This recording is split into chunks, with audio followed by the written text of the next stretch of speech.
Since the beginning of Donald Trump's second term, the issues of ending the war in Ukraine has once again taken center stage in global diplomacy. Yet, behind the scenes, a real diplomatic power struggle is playing out within the US administration, with competitive factions promoting their own vision for a peace settlement. Despite a series of meetings in Saudi Arabia involving Ukrainian, Russian, and American representatives, no breakthrough or formal ceasefire has been achieved so far. The most significant recent development was a proposal for a 30-day air and maritime ceasefire, which both Ukraine and Russia formally endorsed. However, despite Russia's media statements, it continues its strikes on Ukraine, primarily targeting civilian infrastructure and population centers over the past month. A potentially game-changing moment came on April 18th with a high-level meeting in Paris that may pave the way for a new negotiation track, which will involve deep engagement from European countries. This video offers a detailed breakdown of the Paris meeting, Steve Witkoff's objectives, what to expect at the upcoming talks in London, and whether this new process could lead to a comprehensive peace agreement. The first step in this emerging European track was the Paris meeting held last week.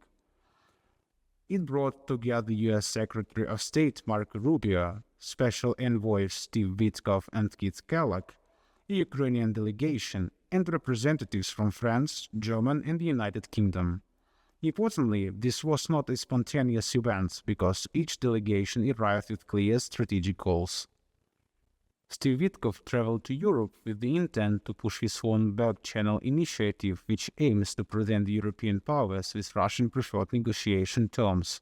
His goal was to make these terms appear attractive to the Europeans.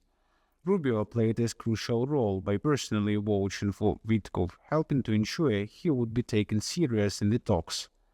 This support was especially important given that both Witkoff and US Vice President J.D. Vance faced skepticism in European diplomatic circles due to their past remarks and controversial positions, particularly their perceived sympathy toward the far-right figures like Marine Le Pen.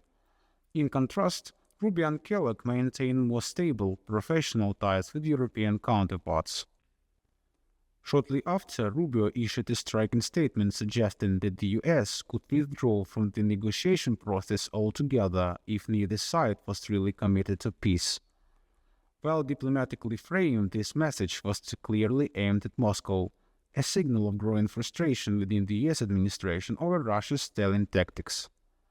Russia's immediate reaction was to propose an Easter ceasefire, a move that Western leaders saw as poorly performative. French Foreign Minister Jean-Noël Barrot openly dismissed it as a PR stunt designed to placate Trump, rather than a sincere move toward de-escalation. Behind the scenes, intelligence suggests that Russia used the pause to regroup and prepare for further offensive operations. Still, caution is justified. Rubio's warning about a possible US withdrawal from the talks wasn't rhetoric. It remains a very real possibility. For over a month now, Trump has been working to shift public perception, distancing himself from the failure to end the war. He blames Putin, Zelensky, and Biden, but not himself. This narrative positioning should not be underestimated. At the same time, Trump has publicly supported the idea of a swift agreement, which unintentionally aligns with Moscow's interests.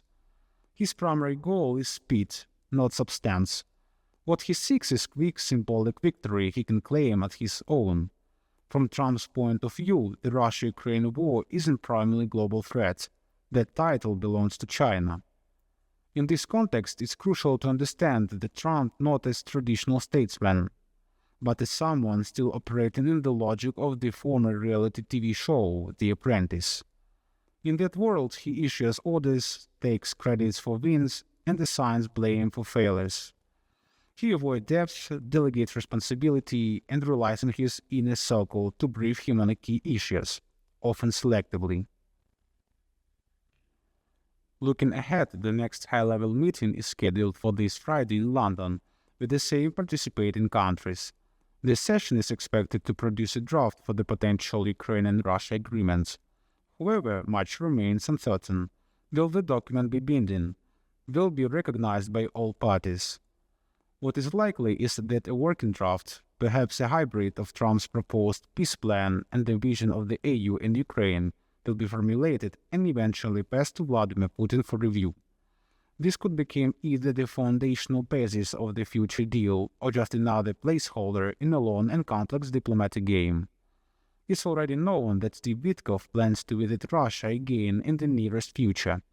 While the exact date remains unknown, it will likely take place after Friday's meeting in London, implying that Witkoff will personally deliver the draft agreement to Vladimir Putin. What comes next will largely depend on Moscow's reaction. This phase of negotiations reveals a broader trend. Witkoff is gradually losing influence within Trump's inner circle, a development that could mark a positive shift in the trajectory of the US diplomacy. It's essential to understand that two major fractions currently compete for control over Trump's foreign policy strategy. The Witkoff's group, which advocates a Russia-friendly, concession-driven approach, and the Rubio group, which is pushing for greater European engagement and a tougher stance against the Kremlin. Witkoff maintains close communications with Putin and continues to push Ukraine toward territorial concessions. In contrast, Rubio, who has recently gained more influence within Trump's inner circle, is taking a different approach. He is pushing to reshape the negotiation into a stronger, multilateral framework that includes key European nations as active participants. Tensions within the Trump team are intensifying. Witkoff is increasingly viewed as ineffective. His engagement have yielded no tangible results, and his credibility with Trump is destructing. You need to understand that Witkoff is driven not by principles or values, but by profit. This explains his obsession with restoring business ties with Russia and his overblown claims of imminent success. Still, every so-called breakthrough keeps getting pushed back, not because of diplomacy, but because Moscow is purposely dragging its feet, showing no real intention to stop the war.